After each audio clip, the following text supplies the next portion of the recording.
Hello friends, welcome back to Unacademy. मेरा नाम है रुपिंदर कौर एंड मैं फिर से आपको वेलकम करती हूँ जस्ट क्लास 9 एंड 10 चैनल पे, जो कि सिर्फ और सिर्फ डेडिकेटेड है क्लास 9th और 10th की एजुकेशन के लिए।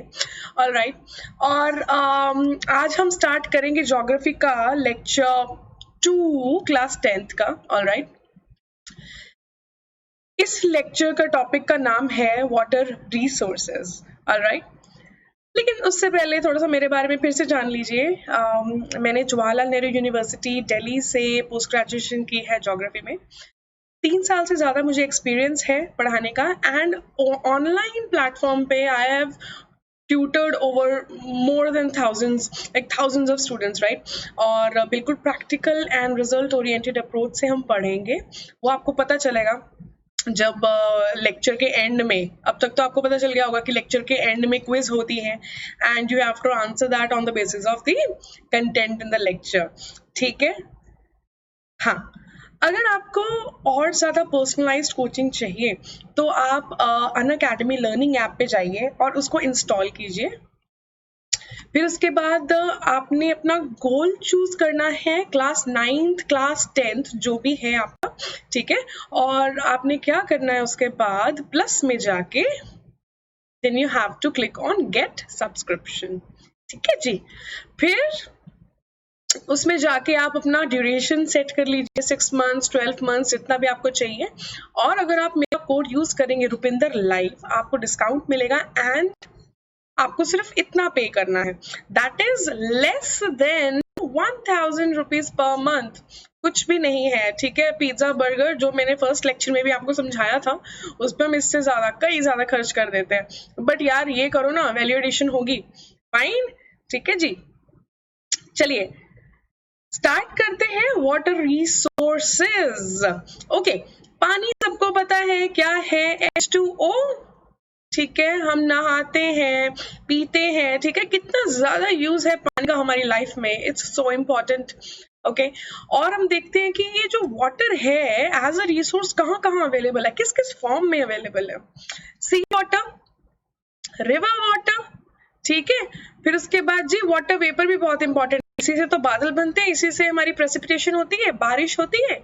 ठीक है, वाटर वेपर है। प्रेसिपिटेशन है, प्रेसिपिटेशन मींस जो बारिश, स्नोफॉल या ओले पड़ते हैं, ठीक है, उसको प्रेसिपिटेशन बोलते हैं। फिर उसके बाद ग्राउंड वाटर।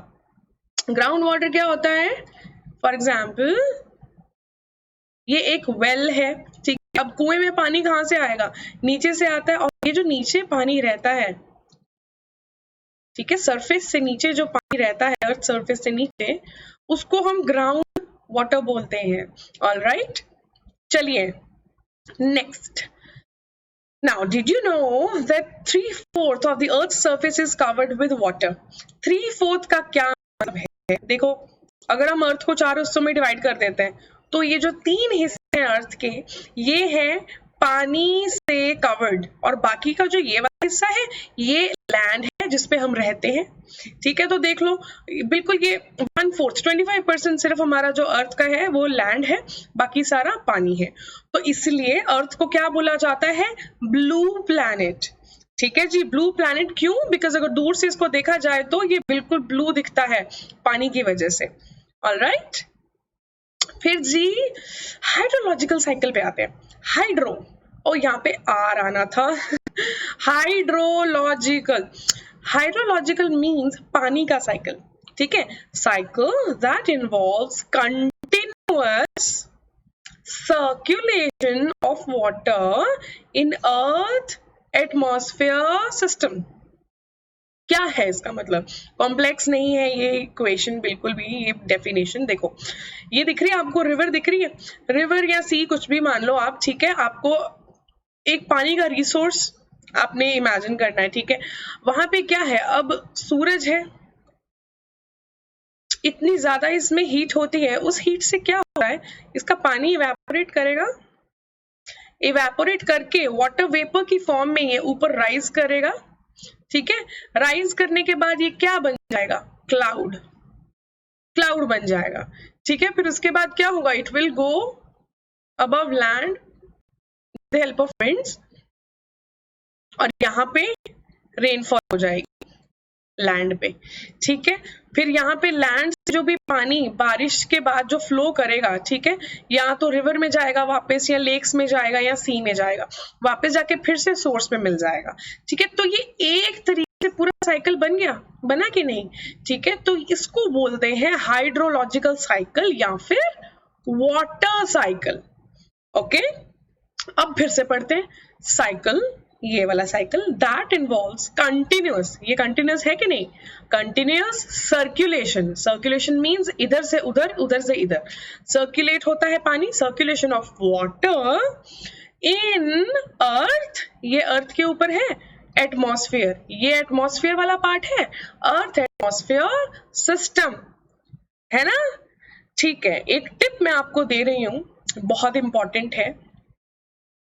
अगर आपने एक्सेल करना है अपनी फील्ड में, अगर आपने मैक्सिमम मार्क्स लेने हैं, उसकी एक ही की है, that is revision.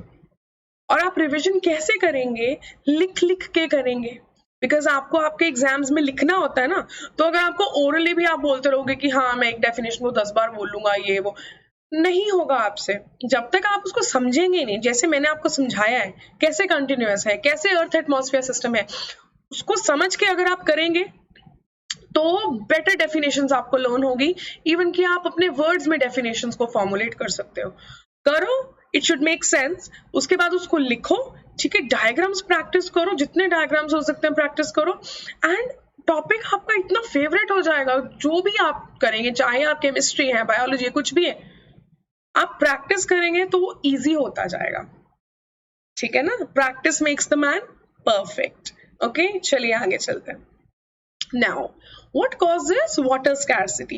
Water scarcity, scarcity का मतलब कमी, ठीक है, scarce resource। Scarcity क्यों होती है, देखो जी, सबसे पहले तो variations in rainfall, कहीं पे रेनफॉल ज्यादा है, कहीं पे रेनफॉल कम है। किसी साल बारिश बहुत होती है, किसी साल बारिश बिल्कुल भी नहीं होती, सूखा पड़ जाता है, ठीक है। तो उस वजह से क्या होता है, तो अवेलेबिलिटी वाटर भी तो कम होगी, ठीक है। फिर उसके बाद ओवर एक्सप्लॉयटेशन, ओवर मीन्स बहुत ज्यादा, एक्सप्लॉयटेशन मीन्स यूज, ठीक है। जितनी हमें जरूरत है उतनी नहीं कर रहे, जरूरत इज नीड और लालच इज ग्रीड, तो हम ग्रीड के हिसाब से यूज करते हैं पानी। अगर नल खुला है तो वो खुला रहेगा, क्या फर्क पड़ता है। हम ब्रश कर रहे हैं, अगर 2 मिनट ब्रश कर रहे हैं और हम सोच रहे हैं कि है ना ब्रश करी जा रहे हैं, कुछ और ख्यालों में डूबे हुए हैं और ये इधर पानी वेस्ट हो रहा है, ठीक है ना, तो वो नहीं करना है हमने। फाइन, 1 बाल्टी से नहा सकते हो तो 3 से नहीं नहाना, फाइन। फिर उसके बाद unequal access, unequal access means for example अगर हम ले लें, ये एक सिटी है, ठीक है, सिटी में तो प्रॉपर पाइपलाइंस बिछी हुई हैं, प्रॉपर सप्लाई आती है म्यूनिसिपल के पानी की, है ना। फिर उसके बाद पास में एक विलेज है, विलेज में इलेक्ट्रिसिटी नहीं है, वाटर पाइपलाइंस ही नहीं है, and they have to go to a lake, आसपास कोई लेक या रिवर होगी, वहां पे लेडीज जाती हैं और घड़े भर के लेके आती हैं पानी पूरे दिन के लिए। कितना टफ है, ठीक है। तो एक्सेस इक्वल नहीं है, इनको 24 आवर्स पानी है, इनको नहीं है, ठीक है। तो ये अनइक्वल है, उसकी वजह से स्कार्सिटी हो जाती है।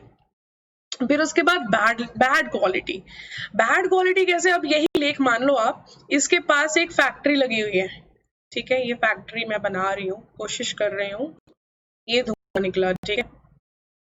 तो अब ये फैक्ट्री जो भी इसका वेस्ट होगा, केमिकल्स वगैरह होगा, जो भी इसका वेस्ट होगा वो इस लेक में जा रहा है, ठीक है। तो क्या ये पीने लायक होगा पानी, नहीं होगा, तो फिर ये कहाँ जाए बेचारे विलेज वाले, तो प्यासे मर जाएंगे, ठीक है। तो बैड क्वालिटी, ठीक है, क्वालिटी अच्छी होनी चाहिए। फिर उसके बाद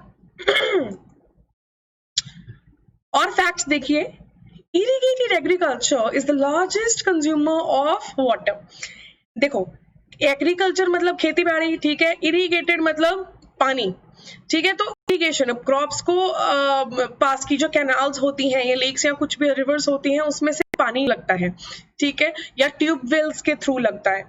तो ये जो सेक्टर है, इरिगेशन सेक्टर है एग्रीकल्चर में, ये सबसे ज्यादा कंज्यूम करता है पानी को, ठीक है। अगर आपसे पूछ लिया जाता है कौन सा sector, that is irrigation in agriculture या इरिगेटेड एग्रीकल्चर, ठीक है। फिर उसके बाद आता है 20% of the power comes from hydel power. जो भी हम ये आप अगर फोन चार्ज कर रहे हैं, कुछ भी इलेक्ट्रिसिटी आपके घर में आ रही है, तो वो हाइडल पावर से आ रही है। हाइडल पावर मींस डैम्स, ठीक है। डैम्स से क्या होता है, मैं आपको एक इंपॉर्टेंट प्रोसेस बता देती हूँ। ये फॉर एग्जांपल हाइट पे होते हैं डैम्स हमेशा, ठीक है। तो ये एक डैम है, इधर पानी आ रहा है, यहाँ पे पानी रुक जाता है, उसके बाद क्या होता है, डैम्स से हाइट से पानी गिराया जाता है, नीचे टर्बाइन्स होती हैं, ठीक है। और टर्बाइन्स वो पानी की स्पीड से जो भी एनर्जी लेके आ रहा है, तो टर्बाइन करती हैं, घूमती हैं, फैंस घूमते हैं इसके, ठीक है। तो ये घूमते हैं, उसके बाद क्या है, घूमने से इलेक्ट्रिसिटी प्रोड्यूस होती है, ठीक है, जो आपके घरों तक जाती है। फाइन, ये है, ये प्रोसेस है। तो ये जो 22% है सारा इलेक्ट्रिसिटी, ये जो पावर आती है वो हाइडल पावर से आती है। हाइडल मीन्स पानी, ठीक है, उससे आती है। फिर और डिमांड इज ऑन राइज, तो डिमांड जो है इसकी पावर की बढ़ती जा रही है। क्यों? क्योंकि पॉपुलेशन बढ़ रही है, पानी तो उतना ही है हमारे पास, वो सिर्फ सर्कुलेट हो रहा है, फाइन, लेकिन डिमांड तो बढ़ रही है ना, पॉपुलेशन बढ़ रही है, okay. Then hydraulic structures in ancient times. अब देखो, ऐसा नहीं है कि हमारे ज़माने में ही डैम्स बनते थे, इरिगेशन होती थी, ठीक है। एग्रीकल्चर तो उस टाइम पे भी था, पुरानी टाइमों में भी था, तब भी लोग गेहूं चावल ये सब खाते थे या नहीं? तो उनको भी तो एग्रीकल्चर के लिए इरिगेशन चाहिए होगी, पानी चाहिए होगा, तो वो कैसे यूज करते होंगे? उन्होंने भी, फॉर एग्जाम्पल ये देखो, इरिगेशन वर्क्स कलिंगा में, नागरकोंडा में, बेन्नूर में, कोल्हापुर में, ये इतना इंपॉर्टेंट है कि they find mention in almost every book, ठीक है। ये हिस्ट्री में आपको अगर पढ़ेंगे तो ये जरूर मेंशन होगा, ठीक है। नागार्जुनकोंडा आंध्रा में है ये, ठीक है। इतने इंपॉर्टेंट है, इतने बड़े बड़े लेक्स बनाए गए थे उस टाइम पे, ठीक है, आर्टिफिशियल लेक्स और ये सब, तो इरिगेशन के लिए यूज होता था। सी, उस टाइम पे भी साइंस का इतना यूज होता था, मशीनरीज वगैरह कुछ नहीं होती थी, हाथ से काम करते थे, ठीक है। देन ऑल्सो, तो ये देखो एक श्रृंगवेरपुरा, ये है इलाहाबाद में, ठीक है, इलाहाबाद यूपी, इलाहाबाद में है। ये क्या करता है, इसका क्या पर्पस था, ये गंगा रिवर का जो फ्लड वाला पानी होता था, जब गंगा रिवर में फॉर एग्जांपल ये बहुत ज्यादा बारिश हुई कहीं ऊपर और फ्लड हो गई गंगा रिवर, ठीक है, फ्लड में आ गई, तो ये सारा जो फ्लड वाला पानी होता था, जितना भी कर सकते थे यूज, उसको हार्वेस्ट करके, एक चैनलाइज करके उसको यूज किया जाता था, पीने के लिए, नहाने के लिए, इरिगेशन के लिए, ठीक है। ये देन ड्यूरिंग चंद्रगुप्त मौर्य's टाइम, उस टाइम पे भी डैम्स होती थी, लेक्स होती थी, इरिगेशन सिस्टम होते थे, ठीक है। तो ये नई बात नहीं है, उस टाइम से चलता आ रहा है। ये देखिए जरा, श्रृंगवेरपुरा फ्रॉम इलाहाबाद, ये नियर इलाहाबाद एक्चुअली, ठीक है। तो ये देखो पानी यहाँ पे कलेक्ट हो जाता होगा, लोग यूज करते होंगे, अभी तो नहीं है लेकिन यूज करते होंगे तब, ठीक है। स्टेयर्स बनी है, राइट। 11th सेंचुरी की बात करते हैं, भोपाल लेक है, ठीक है। Bhopal lake is one of the largest artificial lakes, अगर आपको पूछ लिया जाता है, ठीक है, तो ये कौन सी है, भोपाल लेक, फाइन। और फिर 14th सेंचुरी की बात करें तो एक टैंक है हौज खास में, फाइन, किसने बनाया था, इल्तुतमिश ने। किस लिए, एक सीरी फोर्ट एरिया था उसके पास ही, उसको पानी सप्लाई करने के लिए, ठीक है। अब आपने कमेंट में क्या लिखना है कि दिल्ली में एक और हिस्टोरिकल मॉन्यूमेंट है जिसके साथ इल्तुतमिश का नाम कनेक्टेड है, ठीक है। आप मेरे को बताइए कमेंट में कि वो कौन से हैं, ढूंढ के बताइए, कोई बात नहीं, टाइम लग जाएगा, बाद में कमेंट जरूर करना है कि कौन सी ऐसी मॉन्यूमेंट है जिसके साथ इल्तुतमिश का नाम कनेक्टेड है, ठीक है। हाँ, तो ये जो हम टैंक की बात कर रहे हैं ये खास में है, ये है ये वाला टैंक, ठीक है, ये वाला, फाइन। और यहाँ से पानी जाता होगा पहले फोर्ट के लिए, और ये अभी भी है वहां पे, ओके। चलिए बात करते हैं डैम्स की। ये देखो डैम, कितना प्यारा डैम है, ठीक है। तो डैम्स मैंने आपको बता दिया उनकी फंक्शनिंग कैसे है। अब जवाहरलाल नेहरू जी क्या कहते थे कि इन्होंने बोला है कि जो डैम्स है ना, these are temples of modern India. अब देखो, अगर आप कोई आंसर लिख रहे हो, ठीक है, यूपीएससी में तो ऐसा चलता है, अगर आप कोई आंसर लिख रहे हो, आपने टेस्ट्स में लिख रहे हो या कुछ भी कर रहे हो, तो अगर आपको डैम्स पे कुछ क्वेश्चन पूछ किया उसके मेरिट्स डीमेरिट्स बताओ, ठीक है, तो आप अगर इससे स्टार्ट करें, temples dams are the temples of modern India was said by Jawaharlal Nehru, and then you start, ठीक है, डेफिनेटली आपको कुछ एक्स्ट्रा मार्क्स जरूर मिलेंगे, फाइन। फिर एग्जाम्पल्स देना बहुत जरूरी होता है, डिफाइन करो, उसके बाद एग्जाम्पल्स जरूर दो, ठीक है। There are many dams but one example is ऐसे करके, तो सतलुज ब्यास बेसिन में ये दोनों रिवर्स हैं, सतलुज और ब्यास, ठीक है, पंजाब को बहुत, ये मेन रिवर है सतलुज, फाइन। तो सतलुज और ब्यास बेसिन में एक प्रोजेक्ट है, डैम प्रोजेक्ट है, that is Bhakra Nangal project, ठीक है, इसको भाखड़ा नंगल डैम भी बोलते हैं, फॉर हाइडल पावर। तो यहाँ पे क्या है, इलेक्ट्रिसिटी बनती है, हाइडल पावर यूज होती है, और इरिगेशन के लिए भी है ये, ठीक है। तो ये इंपॉर्टेंट होता है एग्जाम्पल देना। उसके बाद ये देखो एक और एग्जाम्पल है, हीराकुड प्रोजेक्ट इन महानदी, ये याद रखने बहुत जरूरी है, ठीक है। तो हीराकुड देखो कैसे याद करेंगे, हीरा, हाँ, ठीक है। तो हीरे पहले टाइम पे जो हीरे होते थे, डायमंड्स, ठीक है, बहुत ग्रेट किंग्स के पास होते थे, ठीक है। तो वैसे ही हीरा कौन पहनता है, एक कोई महान किंग पहनता है, तो हीराकुड महानदी, ठीक है। तो Hirakud project is in Mahanadi basin, और ये किस लिए है, conservation of water with flood control, ठीक है। तो पानी भी सेव करना, फ्लड भी कंट्रोल करना, दो फंक्शंस हैं इसके। और एक और इम्पोर्टेंट फैक्ट बता देती हूँ कि ये कौन सी स्टेट में है, ये है ओडिशा में, ओडिशा में है ये, ओके। चलिए, मेरिट्स ऑफ डैम क्या होती है, मतलब पॉजिटिव्स ऑफ डैम्स, ठीक है। मेरिट्स क्या है, मेरिट ये है कि सबसे पहले तो ये इलेक्ट्रिसिटी जनरेट करने के काम आते हैं, ठीक है, इलेक्ट्रिसिटी जनरेट होती है, जैसे मैंने आपको बताया टरबाइन वाला सिस्टम, इरिगेशन के लिए यूज होता है, डैम्स में जो पानी कलेक्ट हो जाता है उसको चैनलाइज करके खेतों में भी दिया जाता है। उसके बाद नॉर्मल पानी सप्लाई, ठीक है, नॉर्मल घरों में अगर पानी जा रहा है या कुछ, ठीक है, नॉर्मल पानी सप्लाई भी, वाटर सप्लाई भी। फिर फ्लड कंट्रोल, जो मैंने आपको बताया गंगा का यूज होता था ना, श्रृंगावेरपुरा वैसा वाला, और हीराकुड डैम भी होता है, यूज करता है इस चीज को। फिर रिक्रिएशन क्या होता है, रिक्रिएशन इज अगर लोग घूमने फिरने आते हैं, टूरिज्म वगैरह के लिए आते हैं, है ना, एक्चुअली जहाँ पे ये डैम्स की लेक्स बनती है ना, जहाँ पे पानी रोका जाता है, बहुत वास्ट होती हैं, वहां पे बहुत सारे माइग्रेटरी बर्ड्स आने स्टार्ट कर देते हैं, और बहुत सीनिक ब्यूटी है, बहुत सुंदर लगती है ये लेक्स, फाइन। तो लोग वहां पे आते हैं घूमने, ठीक है, उसका एक व्यू देखने आते हैं, तो वो रिक्रिएशन के लिए भी यूज होते हैं, ओके। डीमेरिट्स ऑफ डैम, अब देखो कुछ नेगेटिव्स होते हैं डैम के, हर चीज के पॉजिटिव नेगेटिव्स होते हैं, इसके भी नेगेटिव्स हैं।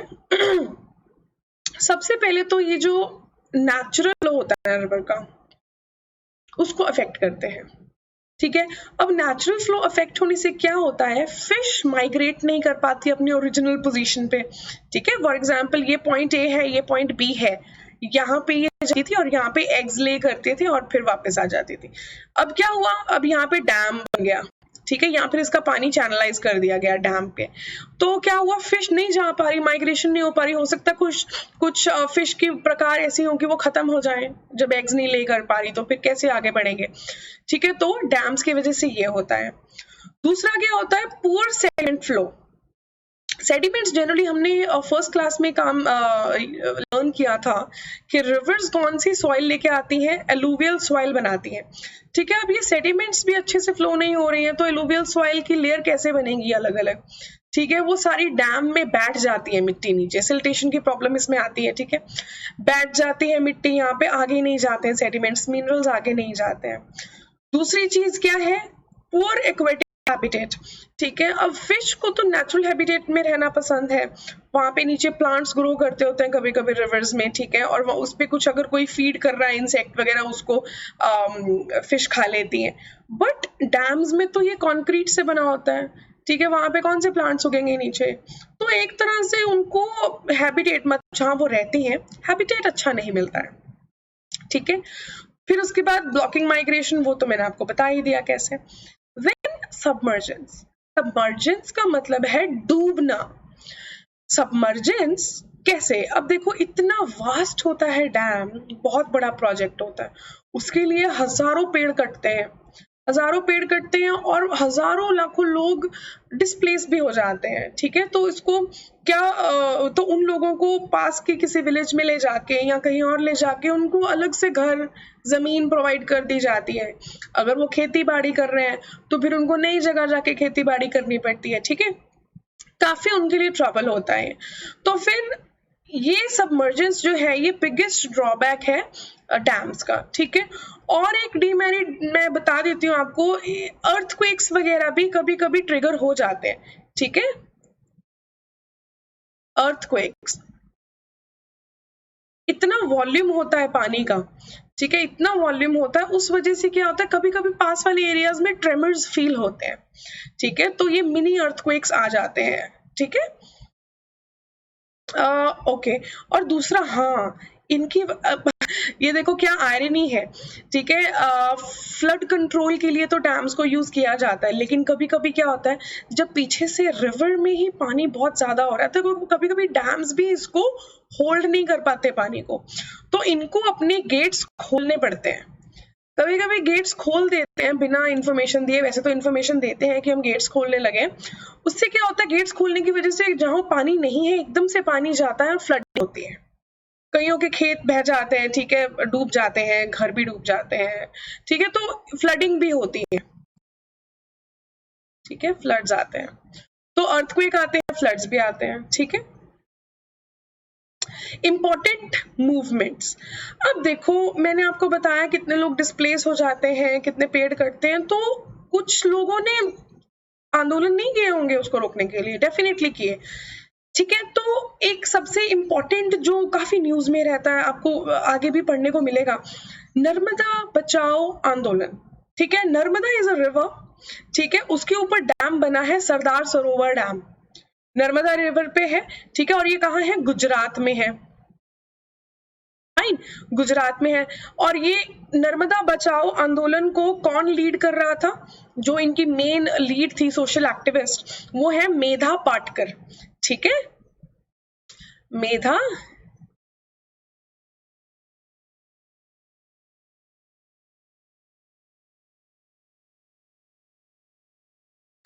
पाटकर, ठीक है।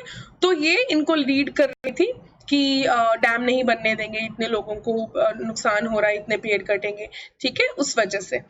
फिर और क्या है कि ये जो डैम है, ये जो प्रोजेक्ट है पूरा, कौन कौन सी स्टेट्स को बेनिफिट करेगा इरिगेशन के पॉइंट ऑफ व्यू से या पावर की पॉइंट ऑफ व्यू से, महाराष्ट्र, मध्य प्रदेश, राजस्थान एंड गुजरात, ये 4 स्टेट्स हैं, ठीक है, बिल्कुल आसपास लगती हैं ये स्टेट्स, फाइन। राजस्थान, गुजरात, महाराष्ट्र, मध्य प्रदेश ऐसे हैं, ठीक है। तो ये यहाँ पे है ये डैम, फाइन। तो ऐसे ये सारी स्टेट्स को बेनिफिट करेगा।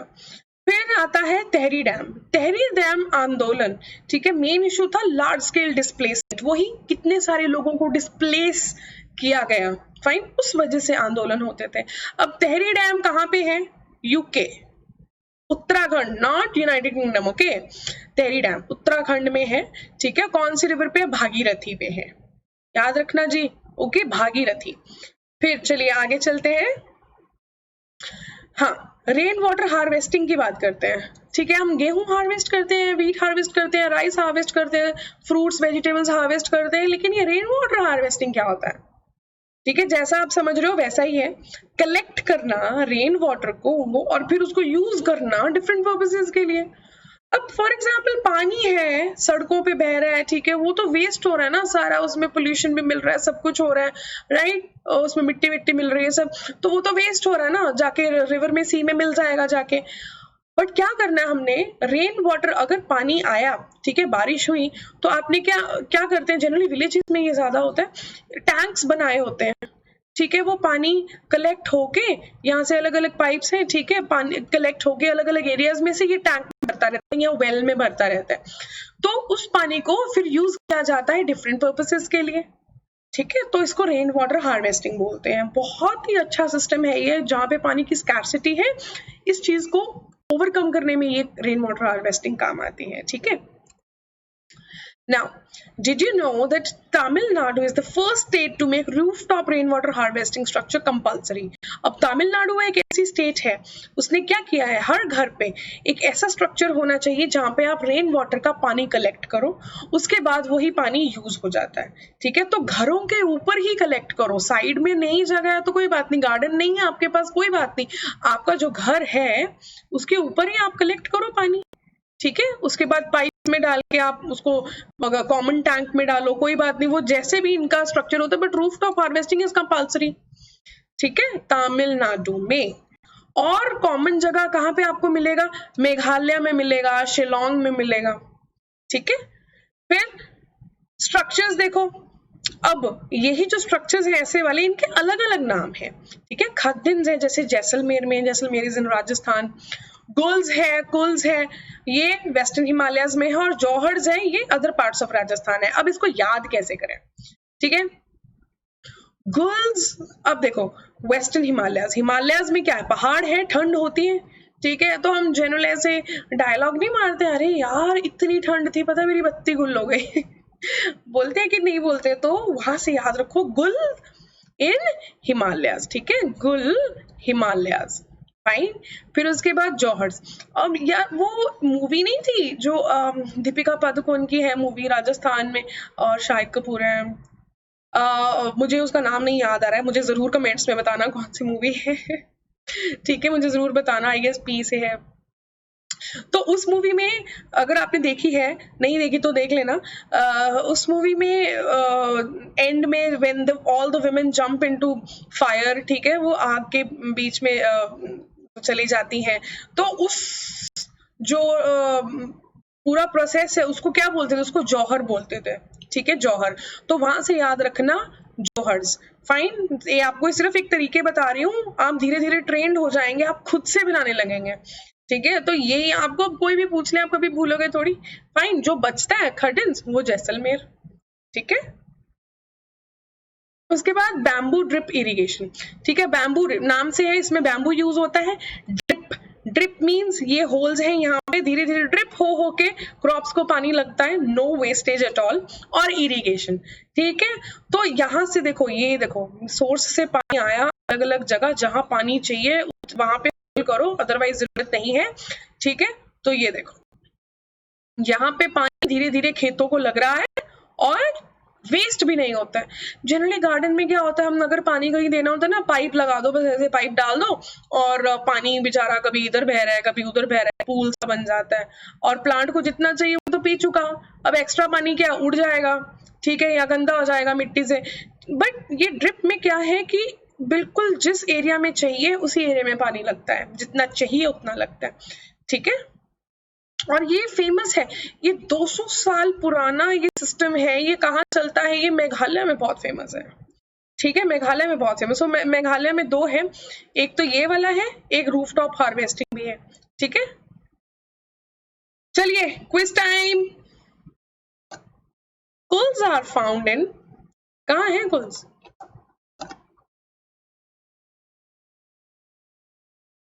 ये तो सही होना चाहिए यार, ये गलत नहीं होना चाहिए किसी का।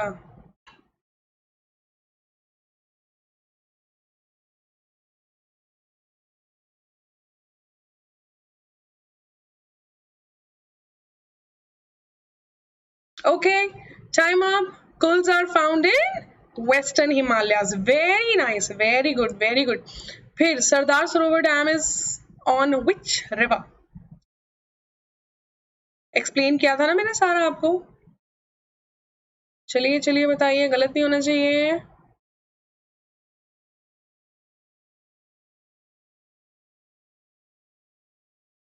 जल्दी से कमेंट्स में लिख दो कमेंट्स में। Very nice, very good, very good. One. Okay, so it is Narmada. Very good, very good. On which river is Tehri Dam built?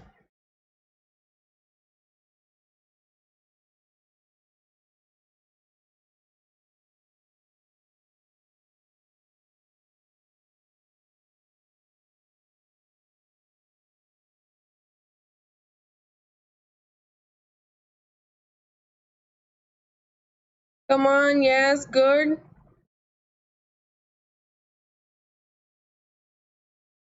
Okay, great great. Bhagirathi, ठीक है। और कहाँ पे है ये? यूके में, ठीक है। वेयर इज नागार्जुन कोंडा? बताया था मैंने, जिसने अटेंशन दी है उसको तो चल गया होगा पता।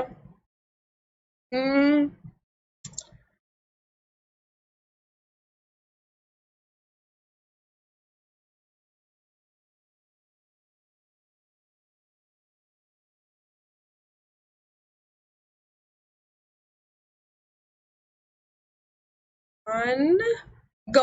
Okay, Nagarjun Konda, Andhra. Good. Which method of water conservation is used in Meghalaya?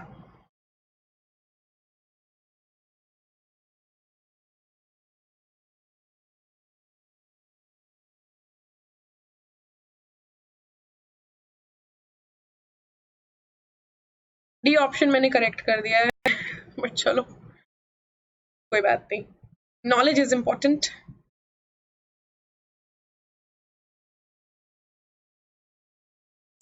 All right, पता चली गया होगा आपको, डी है। रूफटॉप हार्वेस्टिंग भी यूज होता है, बैम्बू ड्रिप इरिगेशन भी यूज होता है, ठीक है जी, very good. Next, where would you find श्रृंगावेरपुरा?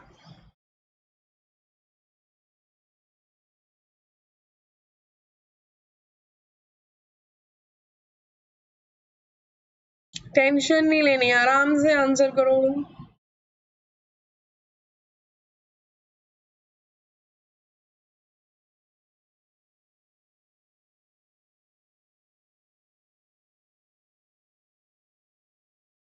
Very good, okay.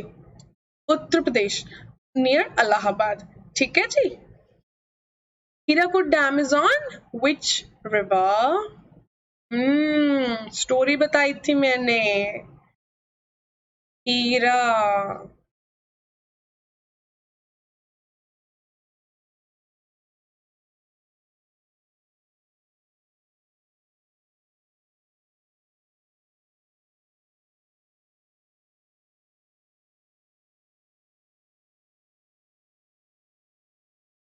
Okay okay okay, Mahanadi, महान हीरा, राइट, याद आया, good, awesome. In which state would you find Hirakud dam? अब स्टेट भी बता दो।